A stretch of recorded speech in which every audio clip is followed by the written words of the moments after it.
Olá pessoal, bem-vindos. Estou aqui com o Sérgio, então Sérgio, tudo bem? Tudo. Vamos falar sobre obras de BD portuguesas de terror. E o que é que tu nos trazes, Sérgio? Ora bem, eu trago o Baile, que é uma obra relativamente recente. Sim, tem cerca de 4, 5 anos. Da Kingpin Books. A edição que eu tenho é em capa dura. Isto foi inicialmente publicado em 2012 e em 2015 eles fizeram uma reedição, terceira edição, diga-se de passagem, em capa dura. Só o facto de haver 3 edições já fala da importância Já desta diz obra. muito, claro. Exatamente. Ora bem, o que é isto? Isto é a história de um agente da PIDE que é mandado investigar uns fenómenos e umas histórias estranhas que se ouvem numa aldeia pescatória em Portugal.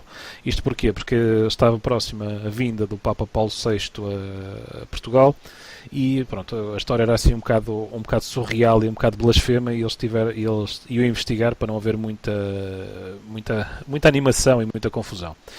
Pronto, e o que é que acontece? Ele vai então a essa aldeia pescatória, descobre que, que a aldeia está a ser atacada por zombies, uh, que é uma temática assim um bocado estranha, ou seja, mas a ambiente toda daquelas aldeias todas em madeira, as mulheres todas vestidas de preto, assim, há uma temática, a evolução da cor nesta história é muito engraçada, porque normalmente tem assim os tons de castanho, sépia, vermelhos esbatidos, ou seja, não tem cores fortes.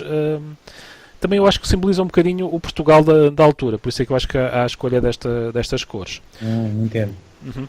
Bom, há uma série de peripécias pelo meio. Veio-se a descobrir que aquilo tinha sido um encantamento feito por um personagem que aparece lá. Acontece um triângulo amoroso e depois no final, mais ou menos, derrotam os vampiros. Uma coisa muito importante: o personagem principal desta história, ou seja, o herói da história, é um agente da PIDE. Uhum. E durante o decorrer da história, eu acho que, dada a dificuldade que em Portugal existe para nós encararmos alguns temas do nosso passado recente, há aqui uma tentativa de simbolizar que o Rui Brás, que é assim que se chama o personagem, apesar de ser um agente da PIDE, estaria a começar a ficar ou traumatizado ou farto daquilo, ou já não se identificaria. Porque há uns flashbacks relativamente à tortura que é feito a prisioneiros políticos. Por exemplo, esta história do baile é supostamente o que eles chamam, aquela parte de interrogatório até ao baile que se vai dando, até o suspeito confessar. Ok. Certo. E depois o que acontece? No final da história, quando ele pronto, resolve a situação e fica com a rapariga, sem ser grande spoiler, no final fica-se com a dúvida, ou é usada, aparece uma placa a dizer Espanha ou Lisboa. E eu acho que isso é usado um bocadinho para representar que ele, mais uma vez, que ele teria dúvidas quanto ao que estaria a fazer Ok. e também já não se reconheceria muito no regime. Mas aí temos aquela questão, ou seja, eu acho que também foi um artifício porque ninguém consegue fazer ou encarar, hoje em dia não é possível encarar um personagem principal de uma história sendo de uma polícia política violenta e muito complicada, retirá-lo desse contexto. Eu acho que pronto, a solução foi, ok, não vamos fugir um bocado deste tema, mas vamos pô-lo como traumatizado ou a querer sair deste mundo. Acho que pá, se calhar não era preciso, estás a perceber? Mas compreendo porque é que o fizeram. Eu compreendo que tenho um bocado de receio de mostrar um protagonista como, como tendo trabalhado na PID. Uhum. Eu não acredito que as pessoas que trabalhavam na PID que eram todas más pessoas. Percebes? É um bocado. O meu pai, nesse aspecto, tenho uma expressão que é: os da PID estavam a fazer o trabalho dele. Piores que os da PID eram os bufos. Sim. Porque os bufos era porque queriam. Os da PID estavam ali e era o trabalho deles. Não é? Que não quer dizer que não houvesse pessoas que fossem pessoas decentes lá no meio, não é? Sim, mas é assim, a questão dos PIDs, que era assim como eles eram tratados, Uhum. pá, também era assim, era um bocado. Era um serviço público, pá, e havia lá gente muito complicada. Mas é natural que houvesse algumas pessoas que, por isso, simplesmente fariam o trabalho deles. Opá, Mas é o que eu acho. mas o problema é que o trabalho que eles fariam era. Claro. Pá, assim, Uhum. é uma polícia repressiva, mas repressiva a sério. Assim, Uhum. as pessoas não sei se sabem, mas o princípio da PIDE, que nem sequer é a PVDE, que é a Polícia de Vigilância e Defesa do Estado, que é a antecessora durante a guerra, eles são treinados por agentes da Gestapo. Pois, Pronto, está tudo dito. exatamente. Epá, é assim, há sempre uma tendência para desvalorizar. Não estou a dizer que foi aquilo que o teu pai disse. Eu percebo o que é que ele quer dizer. Ou seja, epá, Uhum. em todo lado há pessoas que no fundo querem fazer a carreira deles, não é? Yeah. Ah, e Não, Se há ele pessoas, que diz, se há ele pessoas, que diz é mesmo a propósito dos bufos. Não é para desculpar os da PIDE, é mesmo para atacar os bufos. certo, por exemplo, gajos como a Rosa Casaco que abateram o Humberto Delgado, pá, era um tipo de executantes e haveria outros que estavam lá dentro. A questão é como é que nós lidamos com isso. Ou seja, e para nós, assim, para nós a PIDE será sempre o símbolo do terror, não é? Não podemos comparar, assim, mas as polícias políticas dos regimes fascistas, pá, tinham certas determinadas características que eram características dos próprios regimes. E se por um lado também não podemos dizer que as pessoas que eram todas, ou seja, eles tinham, não sei qual, eles devem ter tido milhares de funcionários ao longo da existência, porque aquilo ainda durou muito tempo. Claro. Pá, haveria pessoas que viam aquilo como uma questão de missão interior de gostarem da política, haveria outras porque era um trabalho. Mas pronto, se calhar é um passo que nós temos que dar na nossa história para começar a revisitar estes temas. E tu? Bom, eu trago uma coisa por acaso da mesma época, só que noutro contexto. Isto passa-se em Guiné em 1972. É uma história que se chama Vampiros. É do Filipe Melo e do Juan Cávia, aqueles mesmos do Dog Mendonça e do Pizza Boy. A qualidade do trabalho deles é notória mais uma vez. Eles escolheram então este setting e acompanhamos a história de um grupo de soldados portugueses que vão numa missão em que têm que atravessar a fronteira da Guiné para o Senegal, que era ilegal para além de extremamente perigoso, mas eles têm que ir cumprir a missão, têm que dar cabo lá de uma estação de rádio que tinham que destruir, e depois começam a acontecer algumas cenas estranhas. Eles começam a encontrar uns corpos mutilados e não percebem muito bem aquilo, mas entram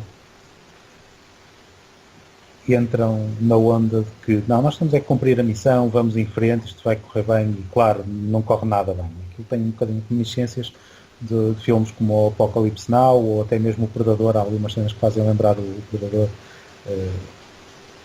que também tinha uma cena semelhante, não é? Que eles também atravessavam a fronteira para cumprir uma missão. E depois a missão não era nada daquilo que estavam à espera. Mas passando à frente, está muito bem enquadrado na época, porque tem expressões da época, tem expressões como os turras, que era o que eles chamavam os inimigos, eram os turras, era quase a abreviatura dos terroristas, por assim dizer, eram os turras. Tem músicas da época também. Os personagens estão muito bem definidos e de uma maneira muito simples. Cada um tem uma alcunha, exceto salvo um ou outro. Mas estas alcunhas ajudam a termos um bocadinho de backstory do que são aqueles personagens, onde é que eles vêm. Tens um que é o Fátima, porque é de Fátima. Tens o Cigano, também é autoexplicativo. Mas vai tendo assim uns pequenos toques que se vai percebendo. Tem um que é o Totopola e ele explica a história dele, também é muito engraçado.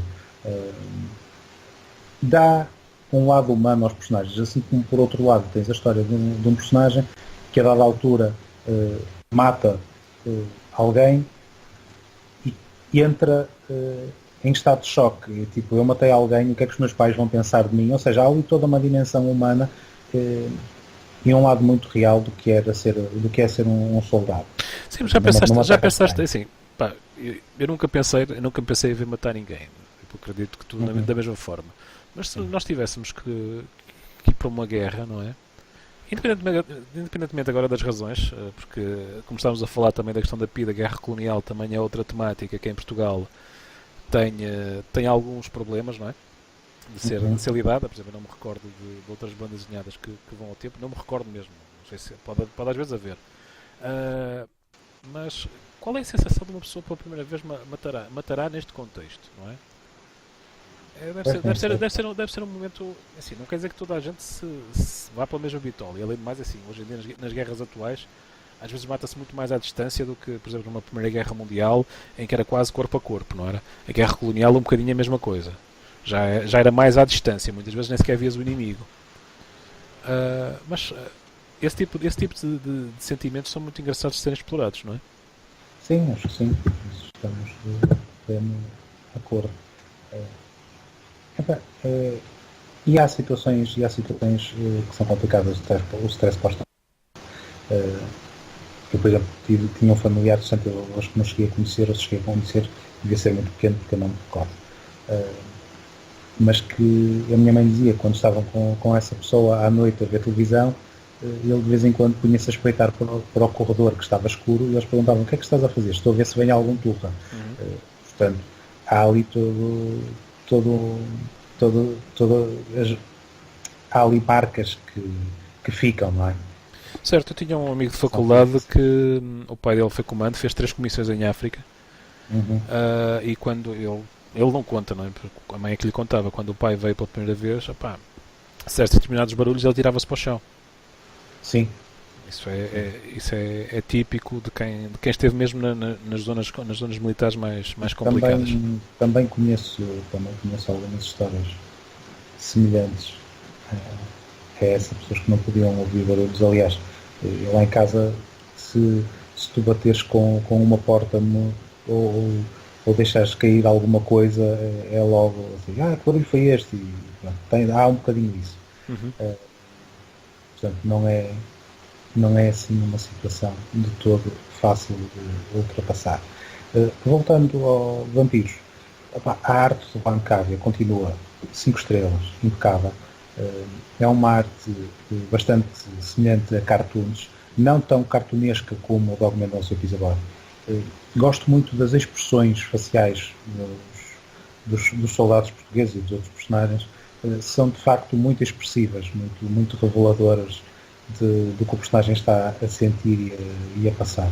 Está de facto muito bem feito e adequado, assim como as cores estão adequadas às situações. Há umas sequências de sonho assim também muito idílicas, muito dourado e muito amarelos e laranjas, assim como há situações de selva em que eles estão mesmo literalmente no meio do mato e que os tons verdes e tudo estão muito bem feitos. Gosto bastante. E depois, entretanto, claro, quando aparecem os vampiros, a representação está muito porreira. Está muito, muito bem feito. Okay. É uma obra que eu aconselho. Entretanto, entre capítulos vai tendo com citações. Há uma citação de um dos sermões do Padre António Vieira, assim como há, por exemplo, uma citação da parte da música que partilha o nome com a obra Os Vampiros do Zeca Afonso. Já reparaste uma coisa engraçada? Nós estamos aqui a falar de duas obras que vão lidar com o período da ditadura e da guerra colonial e sempre em ambientes surreais ou de terror. Não sei, acho que ainda é um passo que a literatura fala muito disso, porque houve muitos escritores que passaram a guerra e que falam sobre isso. Mas no caso da banda desenhada, tu não tens muita coisa. Eu até não me recordo de grandes obras, tirando estas duas, que falem deste período. E eu acho que está na altura de começar a trazer isto para a nova geração. Para ter as interpretações. Como acontece em Espanha com autores como o Paco Roca, o Alta Riba, que estão a começar a trazer para o dia a dia, no caso deles, a guerra civil e a ditadura franquista, que também é muito complicada, até mais complicada do que a nossa. Para a memória também não se perder, mas por outro lado, para também se começar a ver as coisas com um bocadinho de distanciamento, porque aquilo que estamos há bocado a falar do Inspetor da PIDE é tal história de nós não conseguimos ainda enfrentar um bocadinho este período da nossa história. Pois eu já não sinto tanto isso, e creio que gerações vindouras acontecerá ainda mais do que o nosso distanciamento. Nós ainda temos pessoas com quem convivemos e que passaram essa época. Certo. E eles muito menos terão. Portanto, vai acabar por acontecer. Eu acho que sim. Ok. Bem, parece-me que este Tirinhas fica por aqui, não é verdade? Certo. No próximo vamos falar de cinema de terror português. Exatamente. Vamos falar do I'll See You in My Dreams. E dos Abismos da Meia-Noite. Já te disse. Mas torno a dizer, não tenho problema nenhum, que esse só é filme de terror, porque quando tu carregas no play, sentes vontade de arrancar os olhos e furar os tímpanos, que é para não veres nem ouvires nada. Só nesse sentido é que é filme de terror. Sabem porquê, nossos ouvintes? Porque vamos ver o Duarte, porque se vê o Duarte em companhia, como veio ao mundo? E eu não quero saber. Minuto 9. Pronto, é isto que temos. E ele fez um print screen e mandou-me. Isto não se faz a ninguém. Passando à frente, certo. O Tirinhas então fica por aqui. Obrigado, Sérgio. Obrigado. Obrigado aos nossos ouvintes por estarem sempre desse lado. tal como no Vinhetas, continuem a ler aos quadradinhos e em português. E é em português.